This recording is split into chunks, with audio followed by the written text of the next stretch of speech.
పిల్లని చూడ్డానికి నారదుడు వచ్చాడు. ఆ పిల్ల నల్లగా ఉంది. నల్లగా ఉండడానికి కారణం ఆమె నారాయణుని చెల్లెలు. వాళ్ళిద్దరూ ఎప్పుడు పుట్టినా ఒక్కసారే పుడతారు.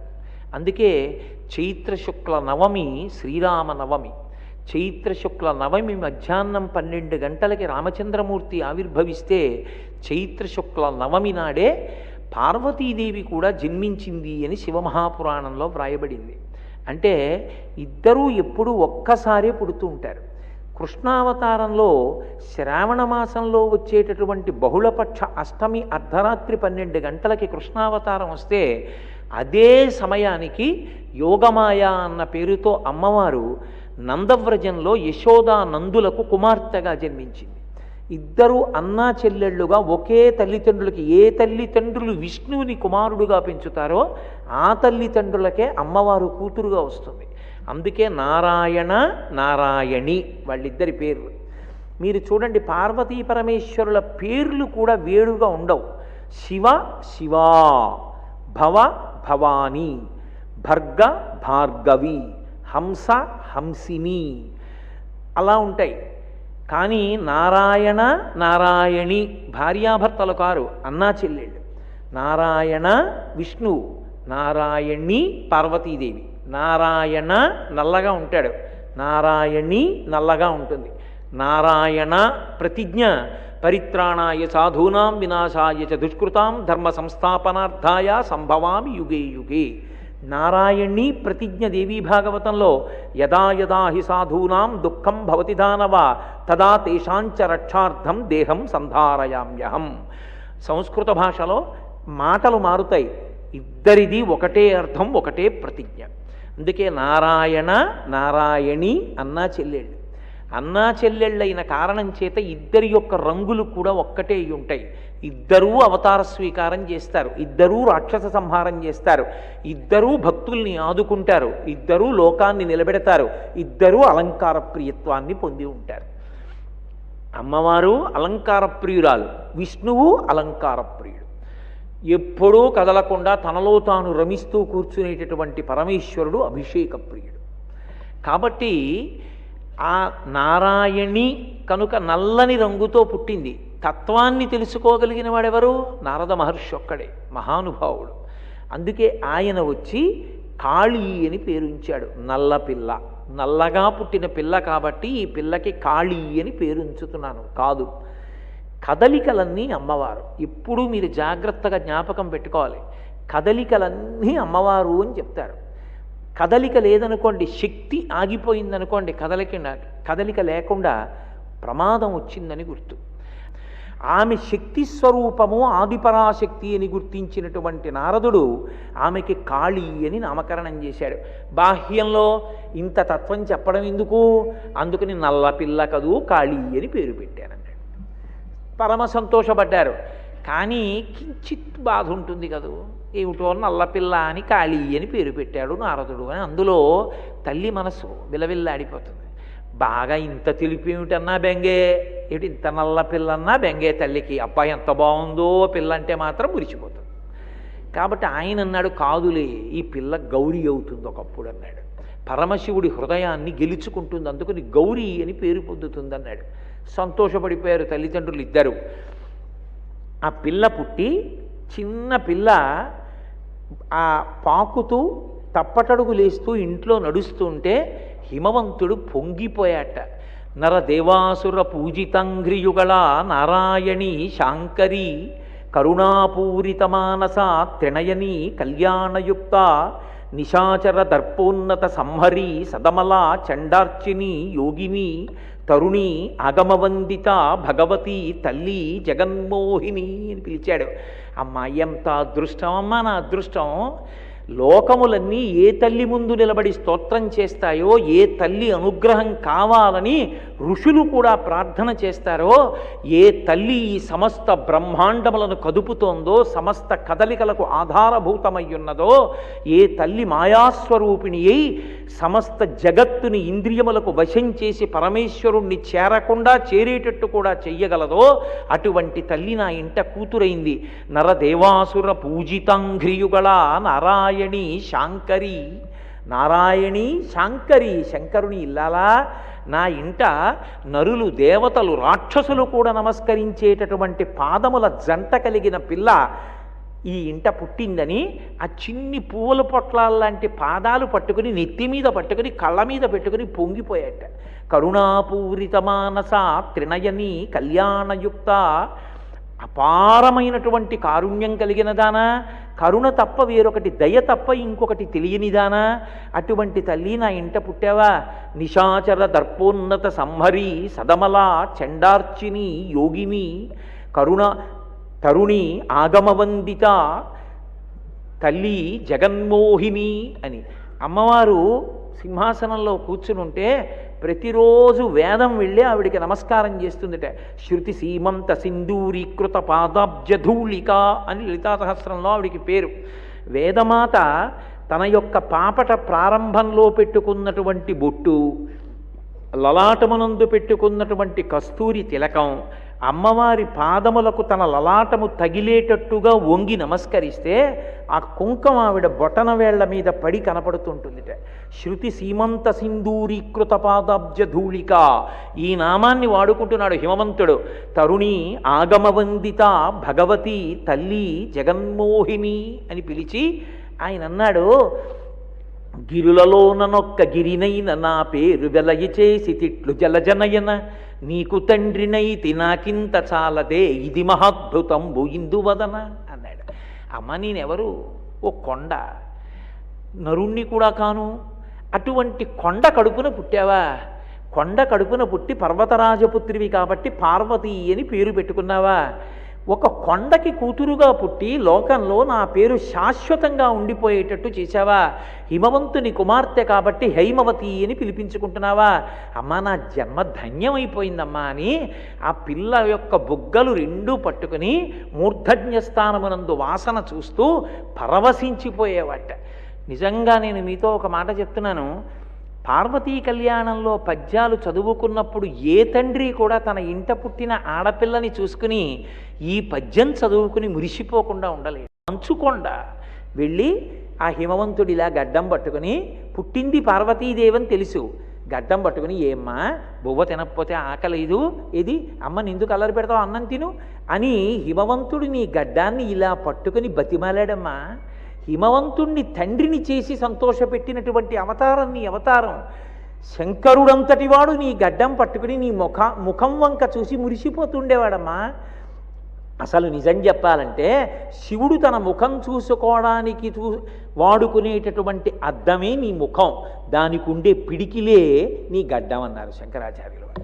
కాబట్టి అటువంటి గడ్డం కలిగినటువంటి అమ్మవారిని శంకరాచార్యుల వారు స్తోత్రం చేశారు హిమవంతుని యొక్క వైభవాన్ని సౌందర్యలహరిలో.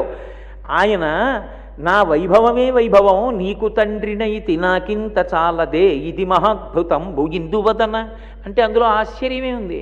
అన్ని సువాసిని పూజలు చేసి, అన్ని ఉపవాసాలు చేసి అమ్మవారి అనుగ్రహంతో అమ్మవారిని కూతురుగా కన్నటువంటి మేనకాదేవి ఎంత మురిసిపోతుంది.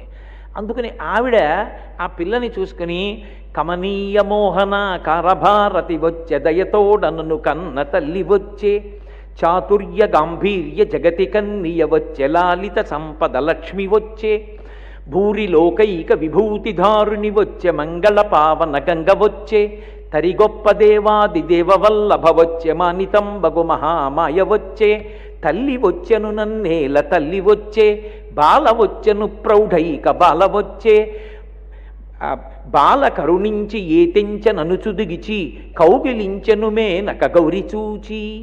ఎంత మురిసిపోయేదంటేట, చిన్న పట్టు పరికిణీ కట్టుకొని ఆ పరికిణీ ఎడంచేత్తో ఎత్తి పట్టుకుని ఆడుకుంటుంటే ఆ తల్లి కాళ్ళకి పెట్టినటువంటి మంజీరముల యొక్క సవ్వడి వినపడుతుంటే వంట చేసుకుంటున్నటువంటి మేనకాదేవి ఆ పిల్లని చూసి నా ఇంట కూతురులా ఆడుకుంటోంది, కానీ ఎవరి పిల్ల?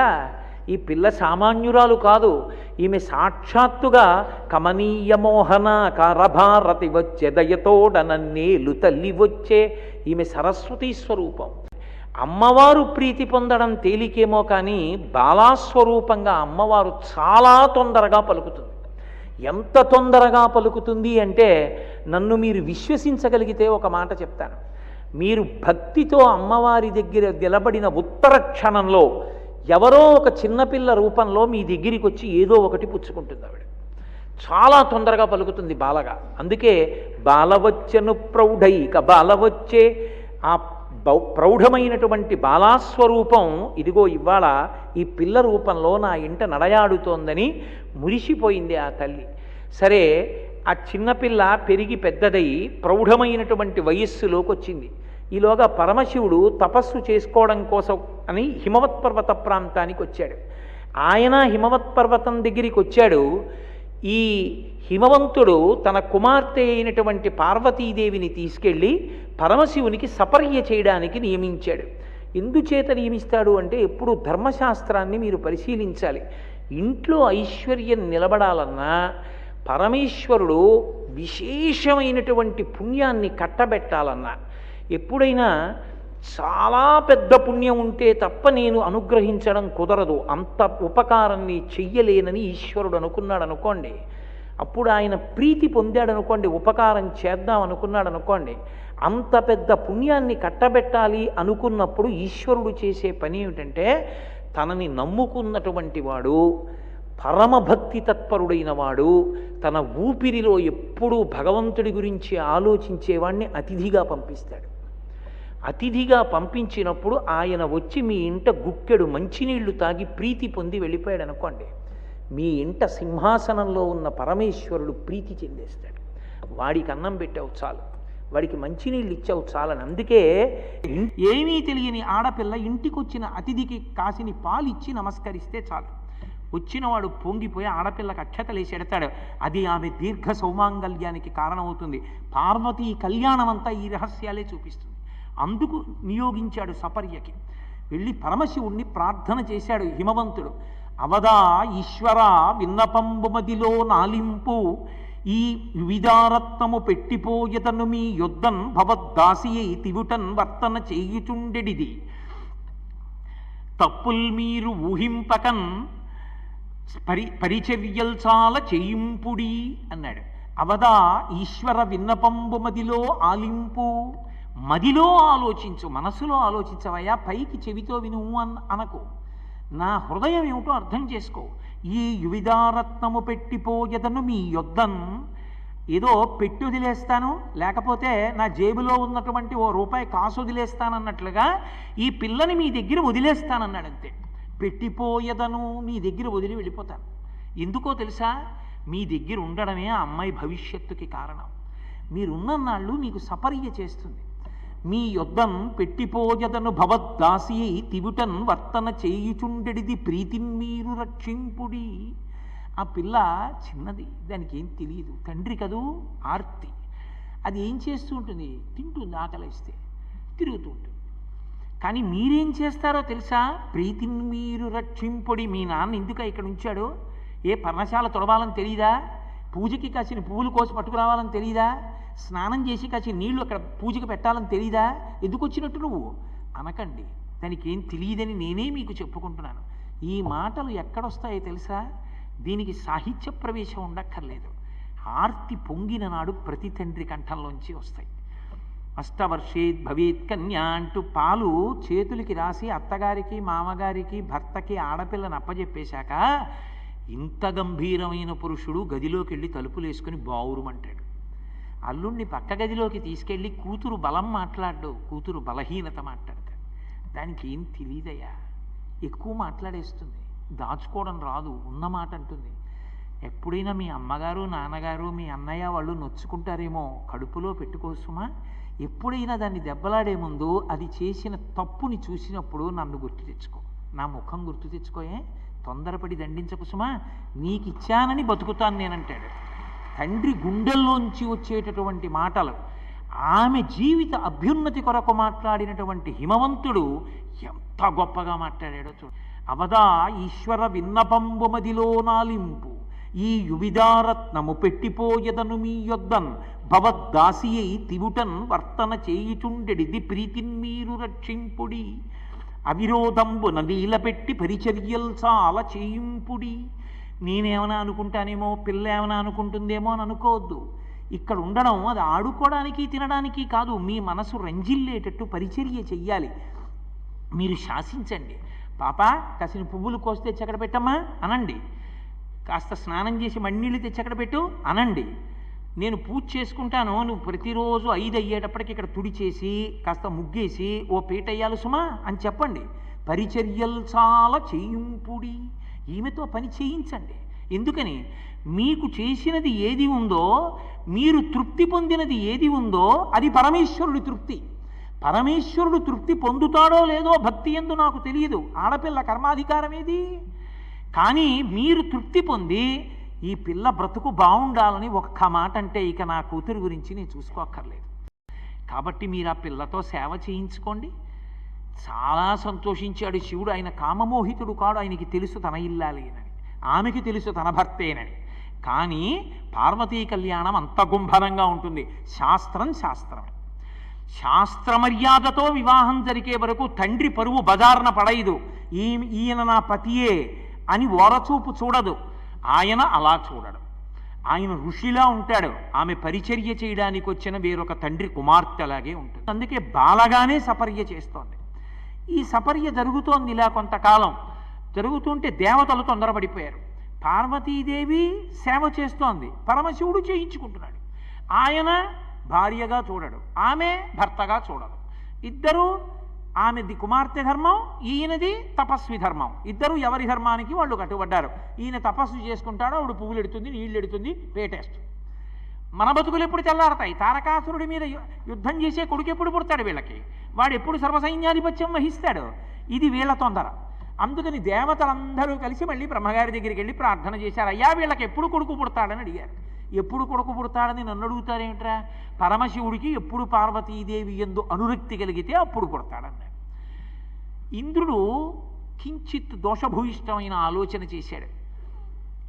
తండ్రి దగ్గర మాట్లాడేటటువంటి కొడుకు తండ్రి దగ్గర మాట్లాడడానికి యోగ్యమైనవి మాట్లాడాలి తప్ప అదుపు తప్పి మాట్లాడకూడదు. తండ్రి గౌరవం తండ్రిది. తండ్రికి కొడుకు మన్మథుడు. మన్మథుడు తండ్రి మీద బాణం వేయడం ఏమిటి?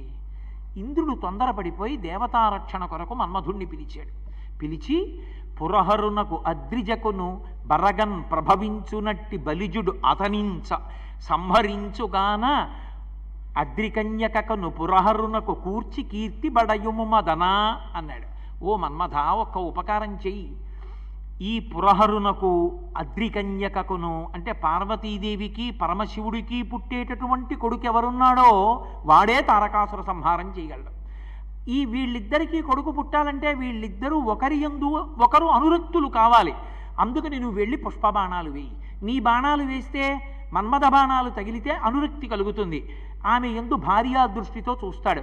చూస్తే వాళ్ళిద్దరికీ ఓ కొడుకు పుడతాడు. మనం గబగబా తీసుకొచ్చి వాడికి శాస్త్రాలు చెప్పి పెద్ద చేసేసి సన్యాధిపత్యం ఇచ్చేస్తే వాడు బాణం వేసేస్తే తారకాసురుడు చచ్చిపోతే మనందరం హాయిగా ఉంటాం.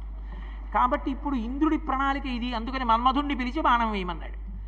బాణం వేయమంటే పాపం చాలా చోట్ల ఏదో మన్మధుడు వెళ్ళిపోయాడు బాణం వేయించాడంటారు. అలా ఏం వేయలేదు. ఆయన చాలా భయపడిపోయాడు. ఇదేమిటయా, నన్ను పిలిచి పరమశివుడి దగ్గరికి వెళ్ళి బాణం వేయమంటావేమిటి? ఇది ఏమైనా సాధ్యమయ్యేటటువంటి పనే?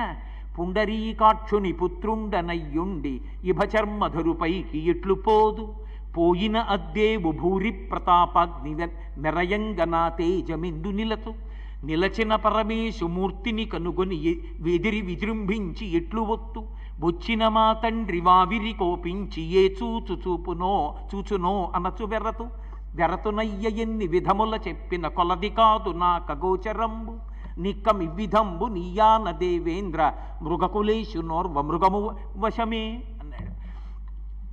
ఎంత శివకేశవ అన్యోన్యతని చెప్పారో ఈ పద్యంలో. పుండరీకాక్షుని పుత్రుండనయ్యుండి ఇభచర్మధరుపైకి ఎట్లు పోదు. నేనేమో విష్ణువు యొక్క కుమారుణ్ణి, మన్మధుడు శ్రీ మహావిష్ణువు యొక్క కొడుకు. నేను విష్ణువు యొక్క కొడుకుని. మా నాన్నగారికేమో పరమశివుడు అంటే మహాప్రీతి. అంత మహాప్రీతి, పైగా లౌకికంగా చూస్తే బంధుత్వం, బావమరిది బతకగోరుతాడంటారు. నారాయణికి అన్నగారు, నారాయణి పరమశివుని ఇల్లాలు అయినప్పుడు శ్రీ మహావిష్ణువు బావగారు అవుతారు. ఎలా వాళ్ళిద్దరి మధ్య యుద్ధం సంభవిస్తుంది? పరమశివుడి మీదకి వెళ్ళి నేను బాణం వేయడం ఏమిటి? అందుకని పుండరీకాక్షుని పుత్రుండనయ్యుండి ఇభచర్మధరుపైకి ఎట్లు పోదు పోయిన అద్దేవు భూరి ప్రతాపాగ్నిమెరయంగనా తేజమిందు నిలతు. ఒకవేళ వెళ్ళానయ్యా, పరమశివుడు విజృంభించి లేచి నిలబడి ఒక్కసారి రౌద్రంతో చూశాడనుకో, యజుర్వేదం అంతటిది 2 చేతులు ఎత్తేసి నమస్తే రుద్రమన్యవతోత ఇషవే నమః అంది. నేనంతటి వాణ్ణి, ఆయనతో యుద్ధం చేయనా? ఒకవేళ యుద్ధం చేయడానికి ప్రయత్నం చేశాననుకో, ఆ పరమేశ్వమూర్తిని కనుగొని ఎదురు విజృంభించి ఎట్లు ఒత్తు. అసలు పరమేశ్వరుడితో నేను ఎదురు విజృంభించి యుద్ధం చేసి నా బతుక్కి వెనక్కి తిరిగి రావడమా? ఒకవేళ వచ్చానయ్యా, పరమశివుడి మీద మన్మథ బాణం వేసేశాను, పార్వతీదేవితో సమాగమం సిద్ధించింది. ఇంటికి రాగానే వీధిలో నిలబడి చేతులు కట్టుకుని మా నాన్నగారు ఇలా చూస్తారు, ఏమిట్రా శివుడి మీద పుష్పబాణాలు వేసి వచ్చావా? ఇదే నువ్వు చేయవలసిన పని? నీకు బుద్ధుందిరా? పెద్దవాడైన కొడుకు లాంటి వాడివి తండ్రి మీద పుష్పబాణాలు వేస్తావా? ఎంత తప్పురా అని చూడడు. ఒకవేళ నేను తిరిగి వస్తే వావిరి కోపించి మా తండ్రి ఏ చూచునో అనచు వెర్రతునయ్య ఎన్ని విధముల చెప్పిన కొలది కాదు నాక గోచరంబు. ఇదేదో చిన్న పనిలా నాకు కనపట్టలేదు, చాలా పెద్ద పనే చెప్పేశావు నువ్వు, ఇదేదో ప్రాణాంతకం అవుతుంది సుమా, ఇలాంటి పని నాకు చెప్తున్నావు ఏమిటయ్యో అని మృగకులేషు నోర్వ మృగము వశమే. ఎక్కడైనా ఓ లేడెళ్ళి సింహాన్ని చంపొస్తుందయా? సాధ్యమై ఓడించగలదా? ఎందుకయ్యా నాకు ఇలాంటి పని చెప్తావు? చెప్పకన్నాడు. అంటే ఇంద్రుడు అన్నాడు, పొందుగాని పనికి పొమ్మందునే నిన్ను ఇంతరచ్చయే లయిట్టి పనికి దర్పచిత్తుడైన తారకాసురు చేతి బాధమాన్పి కీర్తి బడయుమయ్య. ఎందుకయ్యా ఇంత అలిగి ఇంత పెద్ద గొడవ చేస్తావు? నువ్వేం చేయలేని పనేం కాదు, నీకు ఇచ్చిన అధికారమే, చేతిలో 5 పుష్పబాణాలు ఉన్నాయి, చక్కగా వెళ్ళు ఓ బాణం వేసేశావంటే ఎవడు బాణం వేశాడని చూస్తాడేమిటి? పక్కనే ఉన్న పార్వతీదేవి మీద అనురక్తి కలుగుతుంది, ఆవిడితో సంతోషంగా తిరుగుతాడు, కొడుకు పుడతాడు. అంతేకాని నిన్నెవరు పట్టించుకుంటాడు ఓసారి బాణం పడిపోయాక? అందుకని హాయిగా వెళ్ళి ఈ పని చేసిరా. పైగా నిన్ను ఎంత కీర్తిస్తారో తెలుసా దేవతలు? తారకాసుర సంహారం చేయడానికి బాణం వేశావని నీకు రేపు పొద్దున్న పౌర సన్మానం చేస్తారు. కాబట్టి వెళ్ళు, నా మాట వినాలి. పాపం చాలా దిగులుగా ముఖం పెట్టుకుని వెంటనే వెళ్ళిపోలేదు, ఇంటికి వెళ్ళాడు. ఇంటికి వెళ్ళి రతీదేవితో చెప్పాడు, ఇలా వెళ్ళమంటున్నాడు పరమశివుడి మీద బాణం వేయమంటున్నాడు, ఏమిటో వెళ్ళవచ్చంటావా అన్నాడు. ఆవిడంది, ఏమని చెప్పవచ్చు, అతటెంతటి వాడని పల్కవచ్చు, ఈ భూమియు ఆకాశంబు ఆత్మయు అగ్నియున్ జలపూరము ఆత్మ సూర్యుడు చంద్రుడున్ గాలియు సోముడున్ చండభానుడకు సూర్యుడు ఆతడు తాను బ్రహ్మయున్ తామరసాక్షుడున్ అతని తత్వముకానరు నీకు శక్యమే. ఓయి మన్మథుడా, శివుడి మీదకి యుద్ధానికి ఎడతావా? శివుడి మీద పుష్పబాణం వేస్తావా? ఎంత ప్రమాదకరమైన పనికెడుతున్నావు. అసలు అతని గురించి ఏం చెప్పచ్చు? ఆయన ఏమైనా సాధారణమైన ఒక మనిషి అనుకుంటున్నావా బాణం వేయడానికి?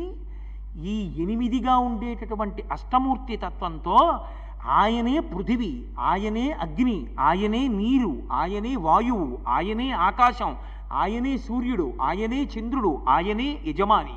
అందుకే కంచిలో పృథివీలింగం, జంబుకేశ్వరంలో జలలింగం, అరుణాచలంలో అగ్నిలింగం, చిదంబరంలో ఆకాశలింగం, శ్రీకాళహస్తిలో వాయులింగం, కోణార్కలో సూర్యలింగం, సీతాకుండంలో చంద్రలింగం, కాఠ్మండూలో యజమానులింగం అయ్యాడు. ఇంత పెద్ద స్వరూపాన్ని పొందినటువంటి పరమేశ్వరుడి మీద అగ్ని ముఖంబు పరాపరాత్మకమాత్మ కాలంబు గతి రత్నగర్భ పదము శ్వసనంబు నీ యూర్పు రసన జలేషుండు దిశలు కర్ణంబులు దివము నాభి సూర్యుండు కన్నులు శుక్లంబు సలిలంబు జటలంబు జరదులు చదలు శరము సర్వౌషధులు రోమచయము శల్యంబు లద్రులు మానసం అమృతకరుండు ఛందములు ధాతువులు ధర్మసమితి హృదయమాస్య పంచకము ఉపనిషదాహ్వయంబైన నీరూపు సరసత్వమై శివాఖ్యయై స్వయం జ్యోతి అయ్యొప్పు ఆజ్యమగుచు అని వేదం స్తోత్రం చేస్తుంది. అటువంటి మహానుభావుడి మీదకెళ్ళి బాణం వేస్తావా? ఏమని చెప్పవచ్చు, అతడెంతటి వాడని పల్కవచ్చు, ఈ భూమియు ఆకాశంబు జలపూరము ఆత్మ అగ్నియున్ గాలియు సోముడున్ ఆతడు తాను బ్రహ్మయున్ తామరసాక్షుడున్ అతని సాటికి రారు నీకు శక్యమే. 8 మూర్తులుగా ఉండేటటువంటి వాడు భోరంభంసనలో నిలోంబర మహార్నాథో హిమాంసప్పుమాన్ నిత్యాభాతి చరాచరాత్మకమిదం యస్యైవ మూర్ఛష్టకం నాణ్యకించన విద్యతే విమృశతాం యస్మాత్ పరస్మాద్విభో తస్మై శ్రీ గురుమూర్తయే నమ ఇదం శ్రీ దక్షిణామూర్తయే అని స్తోత్రం చేస్తారు శంకరులు. అటువంటి పరమశివుడి మీదకి యుద్ధానికి ఎడతావా? నా మాట విను, వెళ్ళకండి. తప్పదు, ఇంద్రుడి ఆజ్ఞ, నేను వెళ్ళవలసిందే అని పాపం బయలుదేరాడు. మన్మధుడేం తెంపరితనంతో వెళ్ళినట్టుగా చెప్పలేదు, వెళ్ళాడు అనుకూలమైనటువంటి స్థితి కోసం చూస్తున్నాడు. వెనక రావలసిన వాళ్ళు ఏదో వచ్చారు, వసంతాదులందరూను. పార్వతీదేవి దగ్గరగా ఉండి పరమశివుడికి సపర్య చేస్తున్నటువంటి సమయాన్ని లెక్కలో పెట్టుకుని ఆయన పార్వతీదేవి యందు అనురక్తుడవుతాడనేటటువంటి భావన చేత ఆయన దగ్గర ఉన్నటువంటి 5 పుష్పబాణములలో మొదటి పుష్పబాణాన్ని పరమశివుడి మీదకి ప్రయోగించాడు. ఆ బాణం వెళ్ళి ఆయన గుండెల మీద తగిలింది. తగలగానే మనోవికారం కలిగింది. ఏమిటి నాకు మనోవికారం కలిగింది, ఎవరు వేశాడు ఈ బాణమని, నేను తపస్సులో ఉండగా నాకు వికారమును కల్పించిన వాడెవరు, పుత్ర సదృశుడు నా మీద బాణం వెయ్యొచ్చా, ఇలా తండ్రికి కామం కలిగేటట్టుగా కొడుకు ప్రవర్తించచ్చా, ఇంకంతకన్నా నేను అనకూడదు. ఇది పరమశివుడి ఆగ్రహానికి కారణమైంది. ఒక్కసారి తేరిపారి చూశాడు. పొదల మాటను ధనస్సు పట్టుకుని 2వ బాణ ప్రయోగానికి సిద్ధపడుతున్నాడు. అంతే 3వ కంటి రెప్ప పైకెత్తాడు. భుగభుగమను పెనుమంటలు భగభగమని మండనంత బ్రహ్మాండంబుల్ దిగుదిగులు దిగులు దిగులన తెగిమరుపై చిచ్చు కన్ను దేవుడు విచ్చెన్. ఒక్కసారి బ్రహ్మాండమంతా భగ్గుమంది మంట. ఆ మంట ఒక్కసారి ముద్ద కట్టి వెళ్ళి మన్మధుడి మీదకి వెళ్ళేటప్పటికి బూది కుప్పై కింద పడిపోయాడు. కింద పడిపోయిన తర్వాత ఆ మంట ఇంకా చెలరేగి రేగింది పైకి. అప్పుడు దేవతలందరూ వచ్చి స్తోత్రం చేశారు, ఈ అగ్ని అందరినీ కాల్చేస్తుంది, ఈశ్వరా దాన్ని అణిచిపెట్టమన్నారు. ఇక విడిచిపెట్టేసినటువంటి అగ్నిని ఆపడం కుదరదు, అందుకని దీన్ని బడబాగ్ని అన్న పేరుతో సముద్రం లోపల ఉంచుతాను. ఎప్పుడు లోకం ధర్మం తప్పి భోగముల యందు అనురక్తి పెరుగుతుందో అప్పుడు సముద్రంలోంచి పైకొస్తుందన్నాడు. అది ఉప్పెన అని మనం పిలుస్తున్నాం. భారతదేశానికి సునామీ రాదు. ఎందుకని అంటే ఇక్కడ వేదధర్మం ఉంది. ఇంకా వేదం చదువుకున్న వాళ్ళు ఉన్నారు, యజ్ఞయాగాది క్రతువుల మీద నమ్మకం ఉన్నవాళ్ళు ఉన్నారు, రామాయణ భారత భాగవతాది గ్రంథములను చదువుకుంటున్న వాళ్ళు ఉన్నారు. తెల్లవారి లేస్తే శంకరాచార్యుల వారు తెచ్చినటువంటి శివలింగాలకు అభిషేకాలు జరుగుతున్నాయి. 7 కొండలెక్కి వెంకటరమణుడు కాపాడుతూనే ఉన్నాడు. ఉండగా మనకెందుకు ఆపదొస్తుంది? అందుకే ఈ దేశానికి సునామీ రాలేదు. వస్తుందనుకున్నా తప్పిపోయింది. కాబట్టి ఆ బడబాగ్ని రూపాన్ని పొంది పరమశివుని 3వ కంటిలోంచి వచ్చినటువంటి మంట సముద్ర గర్భంలోకి వెళ్ళింది. ఇక్కడ పాపం ఆ మన్మధుడు కాలి బూడిదైపోయాడు. వెంట వచ్చిన వాళ్ళందరూ ఎవరి మానాన వాళ్ళు వెళ్ళిపోయారు. ఎవరు అడుగుతారు మన్మధుడిని బతికించమని? అందరూ వెళ్ళిపోయారు. వెళ్ళిపోతే రతీదేవి మాత్రం గుండెలు బాతుకుని ఏడ్చింది. రారే ఏడుపు మాన్పరే మధురిపున్ రప్పింపరే కావరే పోరే కుయ్యి ఎరిగింపరే సిరికినా పుణ్యంబు విన్పింపరే తారే దేవరవేడినా పెణిమిటిం దీర్ఘాయుషోపేతుగా ఈరే మంగళసూత్రబంధనము మీకెంతేని పుణ్యంబగున్ అని. రండి రండి ఓ దేవతలారా, మీ అందరే పురిగొల్పారు నా భర్తని. పరమశివుని యొక్క 3వ కంటి మంటలలో కాలి బూడిదైపోయాడు. కనీసం మా అత్తగారైనటువంటి లక్ష్మీదేవికి వెళ్ళి మీ కోడలు చేసుకున్న అల్పపుణ్యం ఇటువంటిది అని చెప్పండి. నా మామగారైనటువంటి శ్రీ మహావిష్ణువుని పిలిపించండి. ఆయన ప్రార్థన చేస్తే పరమశివుడు అంగీకరిస్తాడు. మధురిపిన్ రెప్పింపరే కావరే పోరే సిరికినా పుణ్యంబు విన్పింపరే తేరే దేవరవేడినా పెనిమిటిన్ దీర్ఘాయుషోపేతుగా, దీర్ఘాయుష్మంతుడిగా నా భర్తని మళ్ళీ తిరిగి తీసుకురండి. ఈరే మంగళసూత్ర బంధనము మీకెంతేని పుణ్యంబగున్, నాకు ఆ మంగళసూత్రాన్ని నిలబెట్టండి, మీకు పుణ్యం అవుతుందని తల్లులు పుణ్యగేహినులు తండ్రులు పుణ్యజనంబులంచునా ఉల్లమునందునే తలంతో ఓ సురగేహినుల అరమీరు నా తల్లులు నేను కూతురను ధర్మపు నోముల దాన నన్మిక్కిలిమిచ్చి మీ అల్లుని తెచ్చి ఇచ్చి నన్మరల 5వచే ఎరెమీకు మ్రొక్కెదన్. ఓ దేవతాకాంతలారా, మీ అందరూ నాకు తల్లులు, ఋషులందరూ నాకు తండ్రులు, మీకందరికీ నేను కూతుర్లాంటి దాన్ని, ధర్మంతో నోములు నోచిన దాన్ని, నా 5వతనాన్ని నాకు మళ్ళీ నిలబెట్టండి అని గుండెలు బాదుకుని ఏడుస్తోంది. చూసింది అమ్మవారు. చూసి అక్కడ భావాస్వరూపంతో ఉంది, కానీ అమ్మవారు అనుగ్రహించింది. ఇక్కడ మన్మధుడు కొంతకాలం పాటు నీ కంటికి కనపడడు, కానీ ఒక్క రతీదేవికి మాత్రం కనపడేటట్టుగా అనుగ్రహిస్తూ శరీరం లేకుండానే మన్మధుడు అందరి మీద బాణాలు వేసి పునరుత్పత్తి జరిగేటట్టుగా ఆమె మళ్ళీ అనుగ్రహించింది. అప్పుడు పరమశివుడు జోక్యం చేసుకుని రతీదేవి యొక్క ఏడుపు విని మళ్ళీ ఒకానొకప్పుడు శ్రీ మహావిష్ణువు కృష్ణావతారం స్వీకరించిన నాడు ప్రద్యుమ్నుడన్న పేరుతో పుడతాడు. శంబరాసురుడన్న రాక్షసుడు తీసుకెళ్లి సముద్రంలో పడేస్తే రక్షించుకుంటావు. అప్పుడు మళ్ళీ రూపాన్ని పొంది నువ్వు చూడడానికి వీలవుతాడు. అప్పటి వరకు రూపం లేకుండానే మన్మధుడు బాణాలు వేస్తాడని అనుగ్రహించాడు. ఇక్కడ మీరు నన్ను ఒక ప్రశ్న వెయ్యొచ్చు, ఏమండి మన్మధుడు లేకపోవడం చాలా అదృష్టం కదా, ఆయన ఉండబట్టే కదా మనందరం